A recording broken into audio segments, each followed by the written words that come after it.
She parked right on the grave and said, "Move faster, I have a meeting." The dirt was still open. My son's name was not even fully carved yet, and Karen stood there with her arms crossed like this was her personal lot. People froze. My hands shook. The priest stopped mid-sentence, and she smiled like nothing in this world could touch her. I told her softly, "Please. This is my child's burial." She rolled her eyes and slapped a paper on the windshield, a fake HOA warning. "This land is under association control," she said loud enough for everyone to hear. "You people always think rules don't apply to you." Then she pointed at the coffin and added, "Wrap it up." My knees almost gave out. Mourners started crying. My wife grabbed my arm, begging me not to react. Karen pulled out her phone and said, she was calling the cops on me for trespassing during a private event. That's when I realized she planned this. She wanted humiliation. She wanted control. And she chose the worst moment of my life to show it. A tow truck suddenly rolled in behind her car like it was already scheduled. She smirked and whispered, "See? Authority." What she didn't know was that every second was being recorded. What she didn't know was who actually owned this land. And what she definitely didn't know was that this grave wasn't the only thing she just disrespected. I looked at my son's coffin, then at her car sitting on his grave, and said the only thing that came to my mind, "You just made a mistake that will follow you for the rest of your life." The tow truck driver jumped out and shouted, "Everyone step back!" Karen lifted her chin and said, "Finally, remove these people." Two men in cheap uniforms walked in right after, badges shining too bright to be real. One of them pointed at me and said, "Sir, you're being reported for illegal use of HOA property." I didn't move. I didn't shout. I just stared at them because something felt off. My wife whispered, "These aren't real cops." Karen heard that and laughed. "Oh, please, don't start acting smart now.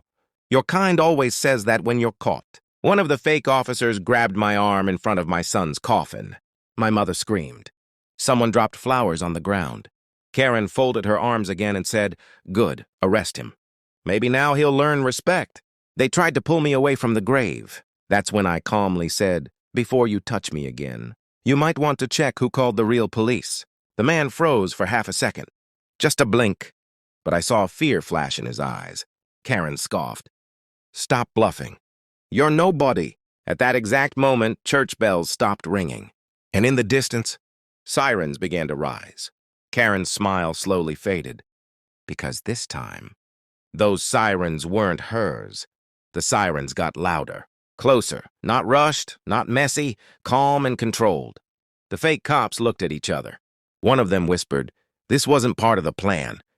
Karen snapped, "Relax. They're probably here for him."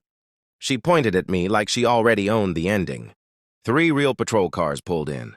Then a black SUV stopped behind them. The crowd went silent. A real officer stepped out and looked straight at the coffin first, then at Karen's car parked on top of the grave. His jaw tightened. "Who authorized this?" he asked. Karen rushed forward. "I did, HOA president. These people broke rules. I demand you arrest that man." She shoved her fake notice toward him. The officer didn't even read it. He asked me gently, "Sir, is this your child?" I nodded. Words wouldn't come out. He took a slow breath and said, "Everyone back." Then he turned to Karen. "Ma'am, step away from the vehicle." She laughed. "You work for the city. This is private HOA land." That's when I finally spoke again. Quiet, steady. "This land is federal memorial ground." Her face twitched. "What?" I reached into my pocket and handed the officer a folded document. He opened it, then looked up sharply at Karen. "This cemetery is protected," he said. "No HOA has authority here." Karen's voice cracked for the first time. "That's impossible." The officer radioed in one sentence that made my wife squeeze my hand hard. "Send the judge on duty now." Karen stepped back slowly.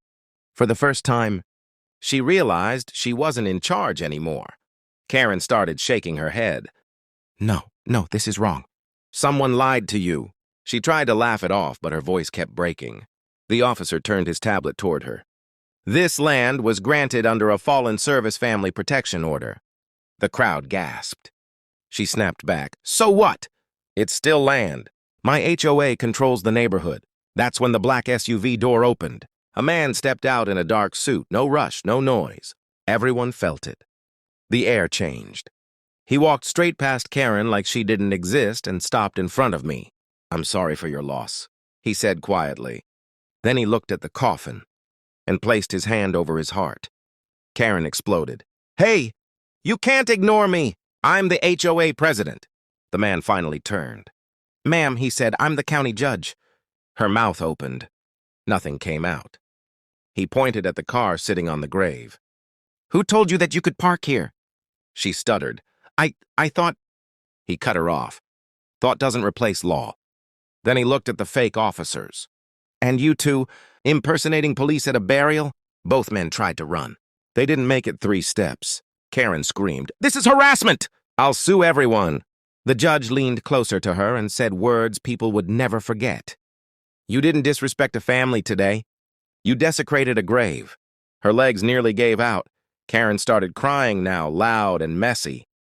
It was a mistake. "I didn't know! I swear!" Her voice echoed across the cemetery, but no one felt sorry for her. The judge slowly raised his hand. Everything went quiet. "Intent doesn't erase damage," he said.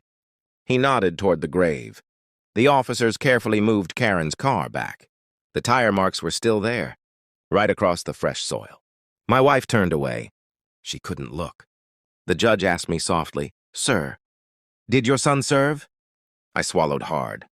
He was on his way to enlist. He never got the chance. The judge closed his eyes for a second. Then he said, "That makes this worse." Karen shouted, "That doesn't matter. He wasn't even military." The entire crowd reacted at once. Gasps, anger. Someone yelled, "How dare you!" The judge snapped his head toward her. "Enough." He turned to the officer. "Read the charges." The officer spoke slowly so everyone could hear.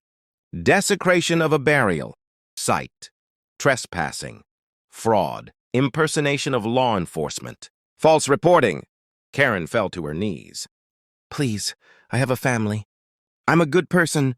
The judge looked down at her and said the line that froze her completely. "Good people don't park on graves." Handcuffs clicked shut, but the biggest twist was still coming. As they lifted Karen up, she suddenly screamed, "Wait! This man is lying!" She pointed straight at me. "He's not even the real owner. I checked the records myself." The judge paused. "Then show me," he said. Karen's hands were shaking as she pulled papers from her bag. "The land was transferred years ago. It belongs to a trust." She looked at me with wild hope. "See? He has no rights here." The judge took the papers, glanced once, then looked up slowly. "Do you know whose trust that is?" She swallowed. The name was hidden. He turned the page so everyone could see. The trust was under my son's name. The crowd went silent again. I said quietly, "I created it the day he was born. Everything he ever touched, I protected." Karen started screaming. "That's not fair. People like you always get special treatment." The judge's voice hardened. "This has nothing to do with privilege. This has to do with respect." He nodded to the clerk. "Add emotional abuse of a grieving family." Karen collapsed again, sobbing. The fake officers were already in separate cars. The judge looked at me one last time.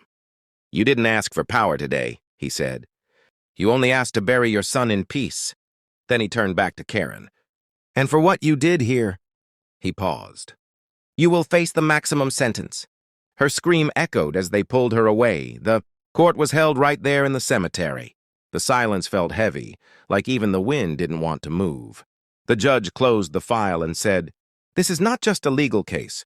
This is a test of humanity. And you failed it." Karen screamed, 10 years? That's impossible. I'm the HOA president." The judge replied calmly, "Today you are nothing."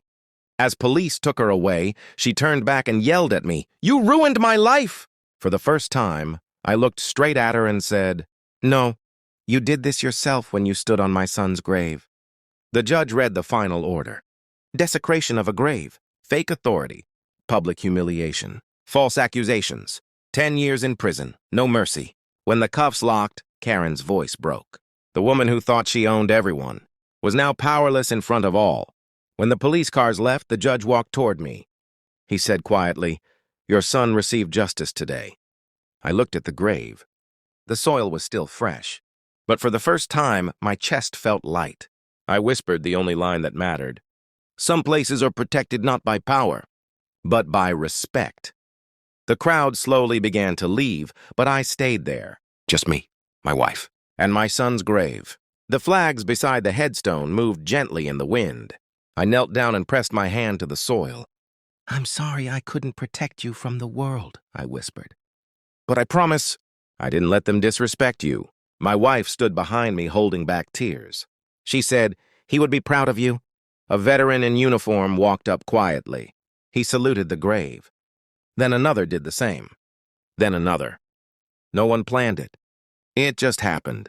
Soon, every man and woman who had served stood still, hand to heart. Not for revenge, not for anger, but for honor. I realized something then. Karen never understood what she stepped on. It wasn't land. It wasn't property. It was sacrifice. As we walked away, I looked back one last time. The grave was peaceful now, untouched, respected, and I knew one truth would stay forever. In this country, you can take many things from a man, but when you disrespect his family and his honor, justice will always find you. As we drove away from the cemetery, the neighborhood seemed quieter than ever. News vans had started to gather, flashing cameras capturing Karen being led into the police car, her face red with shame.